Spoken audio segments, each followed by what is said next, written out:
right? Who's making all that noise? I don't know, but I'll mute everybody and then I'll unmute only, or well, Josh can unmute himself anyway.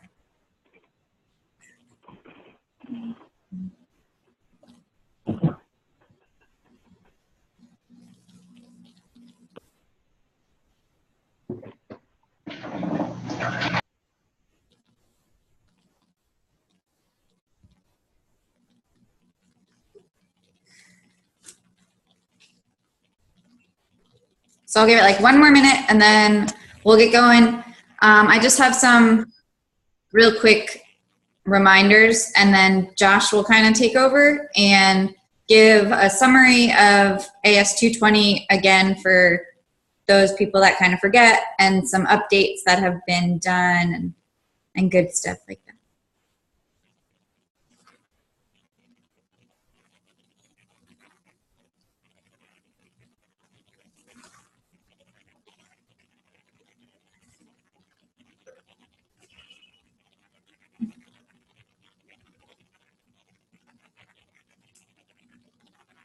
Okay, well that's good enough for me. So just a reminder, everyone's pretty much changing semesters right about now. For those people that are changing courses also, the end of your previous course, whatever you're in right now, or hopefully not necessarily done yet because you should have done some evaluations. So your students are going to go on to Ernie and then they're going to log into Canvas and there should be a course for each, or there should be a survey for each course and an evaluation kit. And then it has maybe 10 or so questions. It just says the course text was coinciding with the, course curriculum, the teacher was enthusiastic, this is what my favorite and least favorite things were. So it takes the students about 5 minutes, not even. And at least a few years ago when Leo was in charge, if Leo didn't get responses from the students, then that was a bad thing. He would take it as to the students hated the course.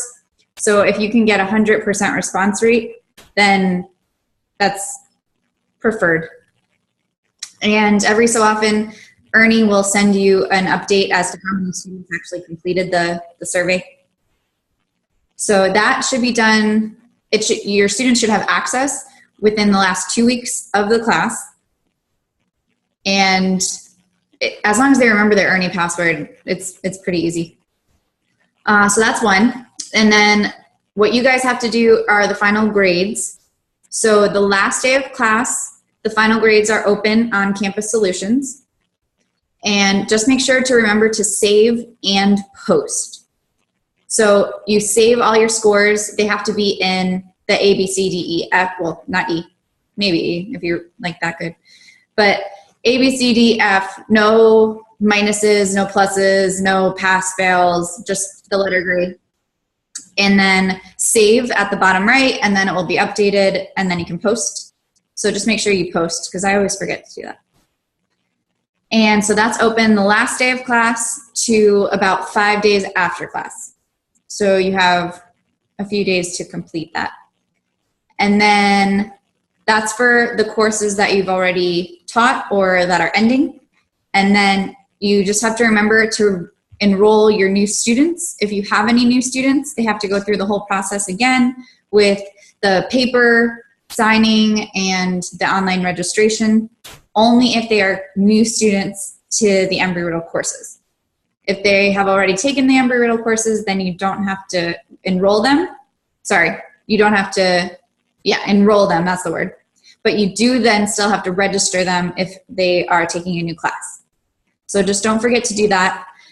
And the registration ends on the 11th of February, but the enrollment ends on the 26th of this month. So Terry has sent out emails today, and I was just kind of summarizing all that info. But don't forget, new students need to be registered and enrolled. If they've already been students, they still need to enroll in the new course. Cool. Those are my reminders. That's kind of it. You guys are really good anyway. I'm not worried. But if you have any questions. And then I'm going to hand it off to Josh because just about everyone is teaching AS 220. So I'm not sure. Most of you have already done it last year, so it should just be kind of review. But Josh will go over some new things. And for those of you that have done it already, it's pretty simple. Those of you that are new, try not to feel overloaded. That's my one hope for you, is that you don't feel swamped. All right. So AS 220, like Hillary mentioned, I see some of you guys are teaching it this semester. I think everyone is. I guess if you're not, Hillary, correct me if I'm wrong, but they don't need to stay on the call because we're just going to talk about Introduction to Unmanned Systems. Right. So if you are just doing 121, then you're good to go. Thanks for coming. All right. So AS 220, there's a couple of new changes. Actually, Janine just posted them today, so they're out there for you to grab a hold of. They're on the sandbox. Really no major changes from last year. A couple of regulation changes that were done in Module 8. But overall, the course is the same. What we did do this year was take the PowerPoints and anything that was related to the MCO or test questions was highlighted red so that the instructor knows the important parts of the PowerPoint. So every module has new PowerPoints. The tests are the same. There have been a couple of modifications to the tests just based on the master course objectives, making sure that we're hitting those. And then also there were some random ones that were on the tests that weren't as related to the PowerPoint, so we threw those out and pulled test questions that were from the learning objectives and from the PowerPoint. So we also did the AS 220 training, and we had a couple of faculty members that teach AS 220, and they have done videos, presentations, I guess you could say, of each module. So if you get to a module, you're interested or curious what you're talking about, or maybe you don't have as good of a background in a certain area, take a look at those, see if those help to, if you have a question as to certain slides and what they mean or what the images are there for, there are those presentations, and you should all have access to it. It's AS 220 instructor training, I believe, is the Canvas course. Let me know if you don't have access, or let Janine know and she can add you to it. I believe she added everybody that's doing AS 220 to it, though. The final exam, so this year, one of the really important things we need to look at for AS 220 is equivalency. And the equivalency piece is we're making sure that the coursework that's taught in the classroom on campus is equivalent, and the testing is equivalent to what is being done in the classroom, as well as our blended model courses. So that way everything that's done across the board is the same. That means there's 3 block tests, same as it was last year, so there's nothing different, but there's 3 block tests. First block test is for modules 1 through 3, and then 4 through 6, and 7 through 9. So 3 block tests for the course, and then a final exam, which is a culmination of all of those exams. The other 2 items this year are the presentation, so the student presentation, the group presentation, and then the student paper, APA paper. We talked a little bit about, I took some of the feedback that we had during the training. The returners will remember back in August, we had the training for returning instructors, and there was a lot of feedback as to the student project and the test questions revolving around classification. And so some of the questions revolving around classifications have been modified slightly on the exams so that it's easier, and it's the questions that were listing aircraft have been modified, and then having to put them in a classification scheme. Also, the RFP this year, there's a couple of different models that can be used. Some classrooms are doing a project based on building a system to meet a need. Other classrooms, like Hillary, put together a real nice RFP, and she has the students actually present a business model revolving around systems, the cost. They still look at the cost structure, but it's not so much engineering focused as it is business operational focused. So finding an aircraft to meet the need, the students put together real nice information pamphlets, and that's the project. It's really also important this year as part of the equivalency to make sure that the syllabus is being followed, so that assignments in your classroom, it doesn't matter how many assignments you do, but it does matter that they're worth 17% of the grade. Attendance is worth 3%. The block tests are worth 10% apiece. The final exam is worth 25%. It's just important that all of those exams are worth the same percentages. So no matter if it's done here on campus or it's done out there in the concurrent enrollment model, it's equivalent. Our courses are all being taught to the same standard. Other than that, there haven't been any major changes. Does anybody have any questions relating to the curriculum or how it's being offered? We did create workbooks this year for the students. So if you're interested in having workbooks for the students in the class, it's just the PowerPoints, and then they've been blank. So there's certain blanks within the PowerPoints that the students need to fill in. Currently, for the priority is the hybrid models are using that so that the students in the classroom have them. But if you're interested in those, I have a PDF that I can shoot out to you. We also can put it on the sandbox, and then we can print more of those if that's of interest to you. Just shoot me an email and let me know so I know how many more to print. Any questions? Yeah, Josh, I got one. When do you normally introduce the RFP? Between what module, or do you get done and do it at 9? And me personally, I plan on introducing it probably before 7 to give them plenty of time to work on it. But I think, Hillary, you probably do it a little differently in module 9, or I don't know, how early are you presenting it? I usually do it about the same, actually, and then we split up going from the lectures to the presentations and projects so that it splits it up pretty nicely, so it's not just lecture. Okay, perfect. The other piece of the puzzle this year, we've added a whole bunch of USI certifications for the instructor this year. So a lot of you have it from last year, and you may have offered it once, or maybe this is your first time offering it.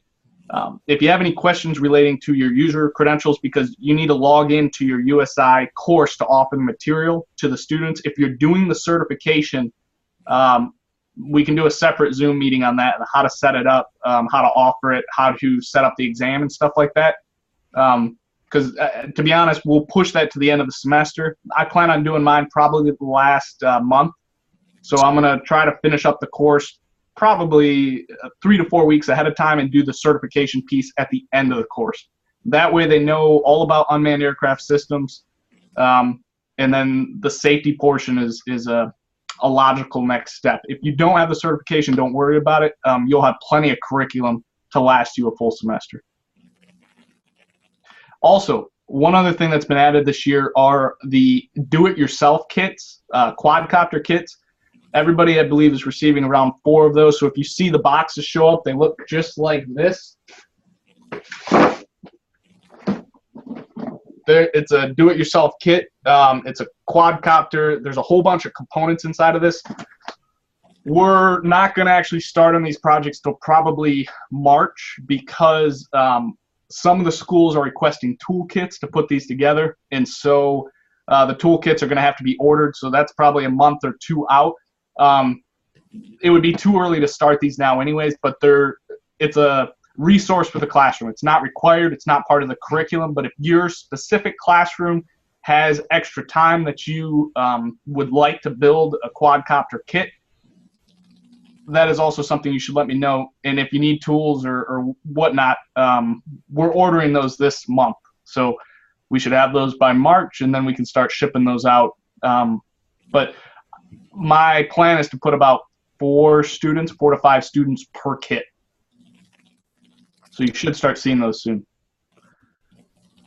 Any other questions?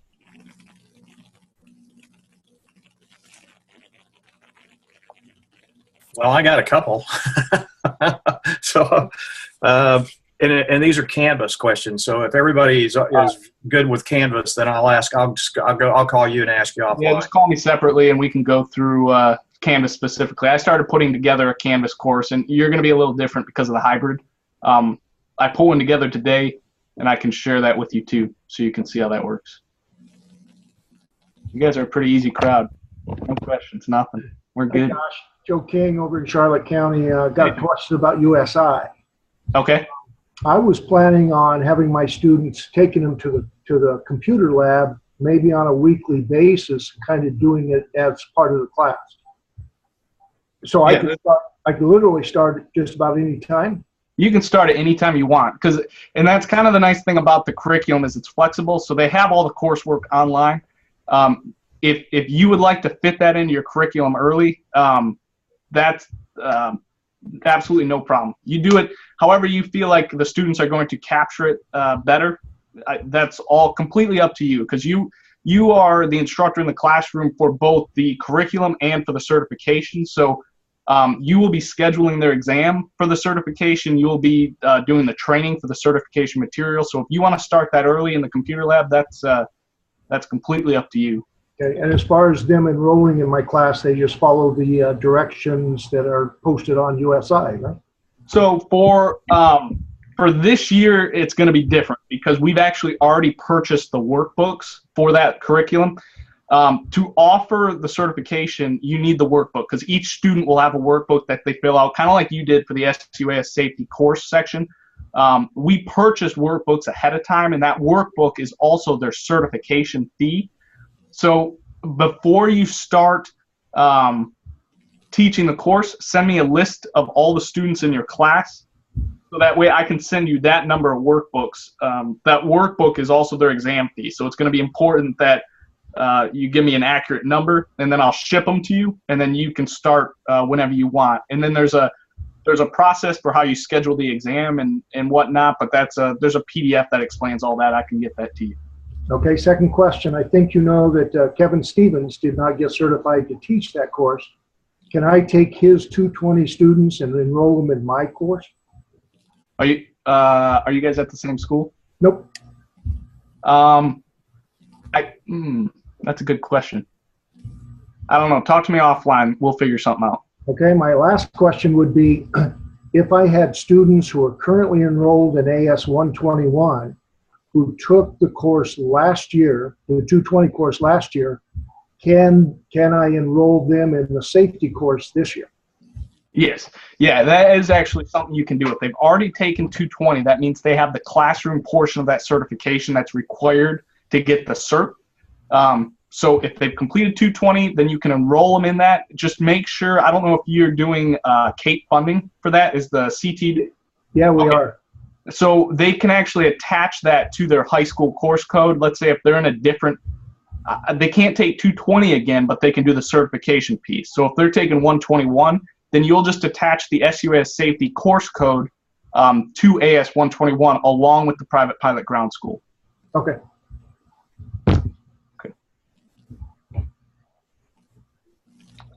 Scott, I just saw you had a question about a list of students you sent me. If you could send me that list again, that would be excellent.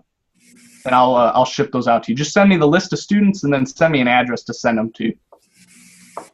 And then the toolkits for Augie, you can build it whenever you want. If you have tools to do it, you can start whenever you want. I'm just saying for those that need the tools, it would be a March start date for that.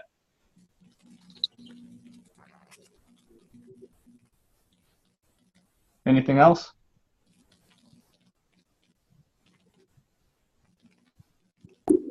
Josh. Yeah. For the Inspire, we're going to still have training on the Inspire? We are. The Inspire training is an ongoing dilemma, as you can imagine, with the new registration that just came out. We are going to fly them under a Section 333, but in order to do that, it's going to require that the aircraft are registered under the Section 333, and it's going to be under Embry-Riddle's. They should have theirs actually this week, if not next week. So we're planning on the training for the Inspires and handing them out taking place over spring breaks. So it'll be February, March timeframe, and we'll spread them out. We're going to need multiple training courses, so we'll probably set them up throughout those spring break weeks. I guess something I should get from you guys is Would you rather it take place during the week during spring break or just the weekend? Well, what's it going to entail? The training will be 2 days of ground school, so it'll be 1 day probably of lecture in the classroom. It'll go over all the different components, parts, systems, technology, software of the Inspire and the ground control station. And then it will be simulation based as well, so you'll have flight card simulations. The Inspire actually has simulation built into it. If you can pass that on day 1, then you will go into day 2 doing the actual flight cards, which will be done by ERAU. So it's a split training. So Embry-Riddle will actually do the flight portion of it. If you aren't able to pass the simulation portion on day 1, you'll do it and continue it on day 2, and then you'll fly on day 3. So it's a 2 to 3 day training. It just depends on where you're at skill-wise. Well, is that can I do that as a hybrid?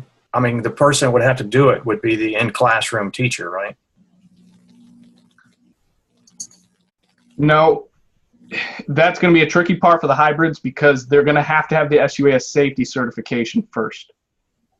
Well, and my other issue is I've got 5 schools. I've got 3 different spring breaks. They're not aligned. So the whole month of March, I'm basically I've got a problem, and so there's no way I can do it. I don't think. That's fine. I mean, we're not going to require anybody to get the training. If you want the training and it's really important to you, you can do it over the spring breaks. Otherwise, it's going to be a summer training that takes place.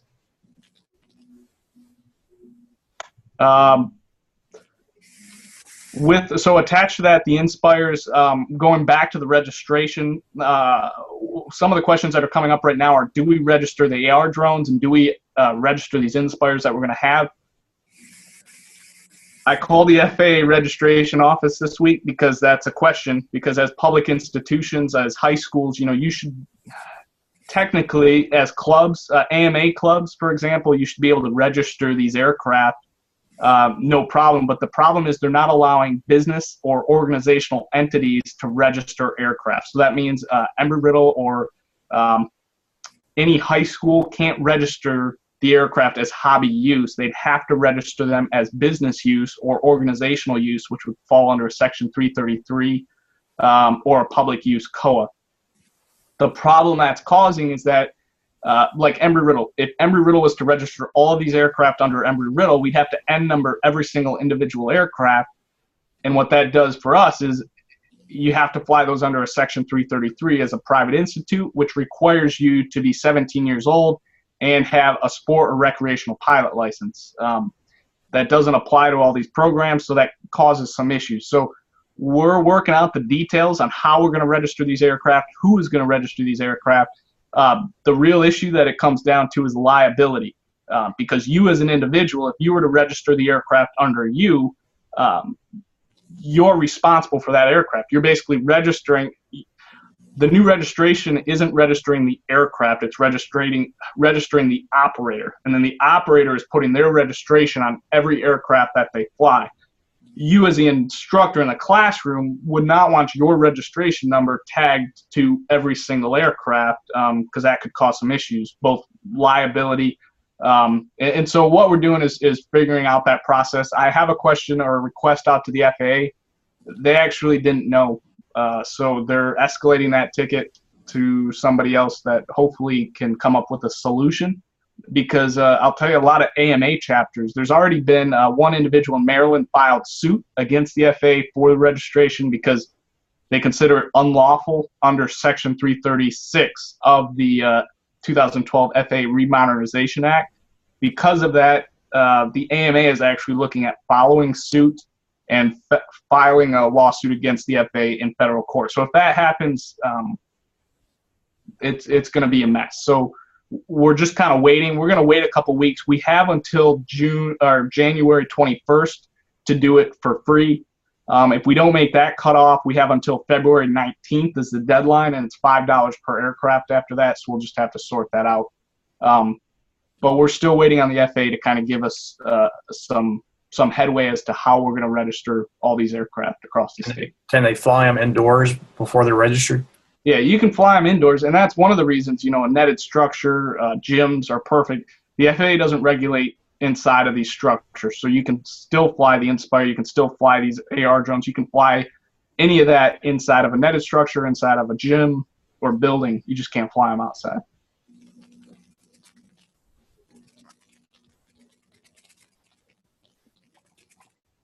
All right, so that's all I have for you guys.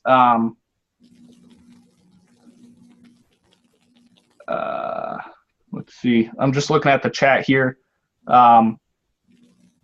The fly motion training, because this just came into effect December 21st, so any flight training that you've done up to this point, if you did it as hobbyist or if it's under a Section 333, then you're legal because it's commercial use as long as they're filing and reporting all their flights and the aircraft are end numbered. It's legal under a Section 333. The problem is flying aircraft as hobby or recreational use. The deadline, if you bought the aircraft after the 21st, you have to have it registered before you fly. If it was purchased before the 21st, you have until February 19th to register. All right, and that's all I have for you for AS220. If you have questions, again, with the certification piece or the curriculum piece, feel free to reach out to me. I believe you guys have my email. If not, it's olds8c7@erau.edu. All right, Hillary, it's all yours. Okay, well, that's really all I have. We don't have to go around the room this time. I'll save you all from that misery. All right, yeah. If you have any questions with 121, since 220 is out of the way, anyone with 121? Okay. Well, thanks for showing up. I appreciate it. See ya. Bye.